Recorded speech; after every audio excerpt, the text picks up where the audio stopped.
Hello. Is this the only way you talk to people? Yes.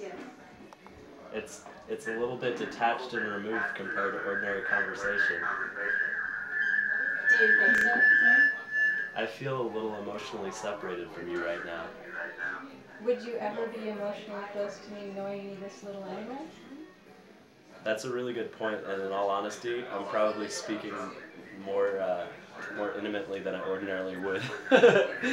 Especially given that there are 6 people in the room watching. Right. We can have a very private conversation, but we're in public.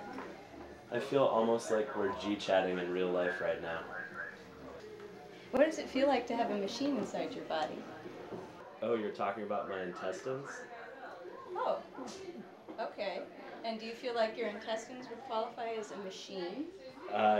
They have a very specific function, which they carry out in a rhythmic, semi-mechanical fashion that one might call machine-like. So yeah, basically, more or less, I think my intestines are a machine.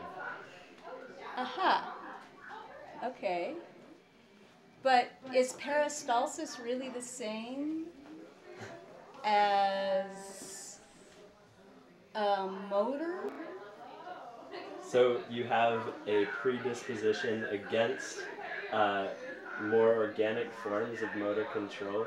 Do you think that all machine motions have to be rectilinear? Do you think that the application of a feedback mechanism can produce a thinking machine? Yes, I do. In what way?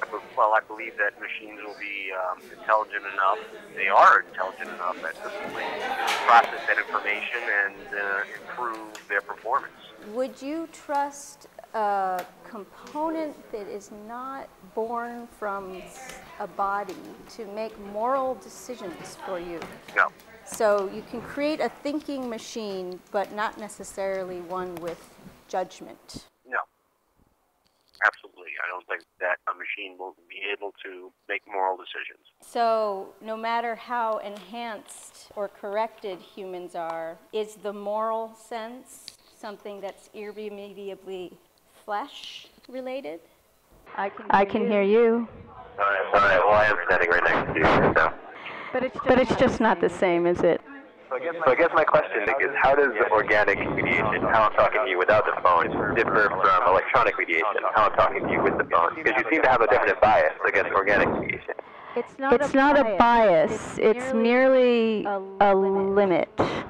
How so? I'm choosing to mediate and create a different kind of intimate situation. By externalizing and putting more things between us? Are there more things between us? Would you be talking to me at all if these things were not between us?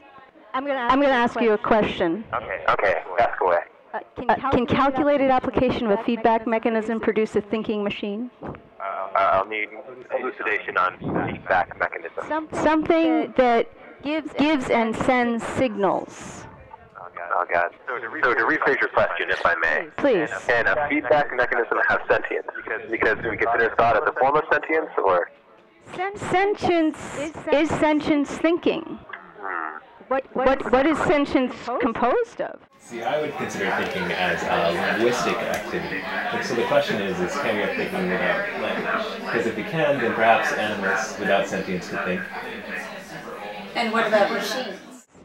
Machines. Well, machines are built with language in code, right? Which is a form of symbolism. To communicate, which is a form of language. In fact, they're the ultimate language machine, one could say. Are people listening to my conversation out in the other room right now? Very possibly, yes. Oh, no, that's embarrassing. No, it's public. Okay. The conversation is a public dialogue. Don't be afraid. Okay.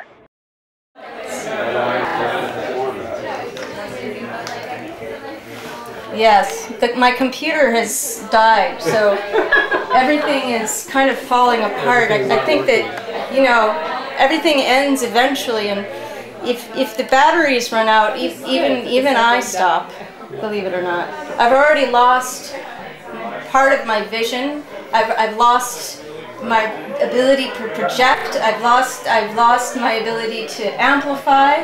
I'm gradually becoming only a voice.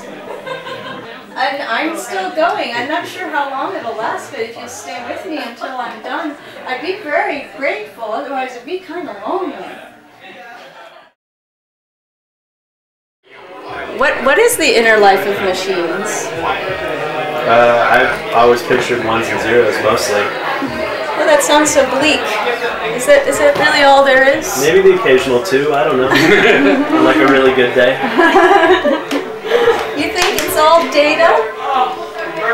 That would be the conventional wisdom. I am nothing if not conventional. Careful, you got wires and shit. I told you it's really hard. It's not easy. It's not easy being a machine.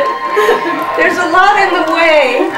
It's hard to this was supposed to be something and it's detached. I feel, and this was somewhere else. That was something.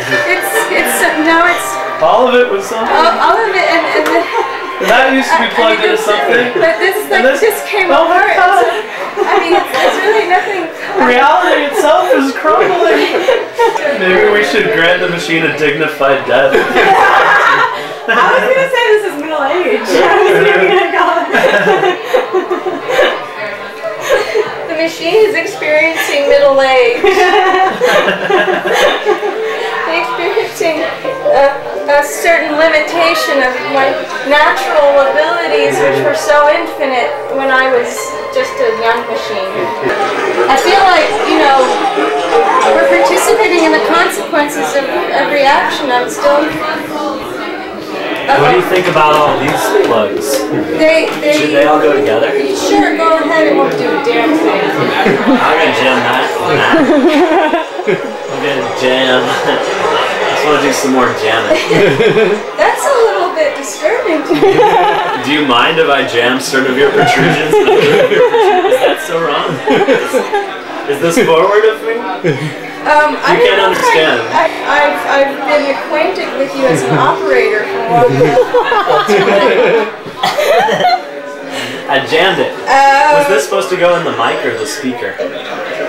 It doesn't really matter because everything is dead. I've never experienced robot despair. Such an all-encompassing level before.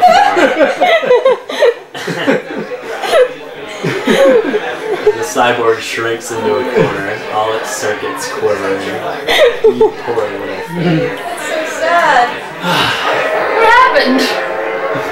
Well, nothing matters because everything is dead. Oh, no. That's what the cyborg said.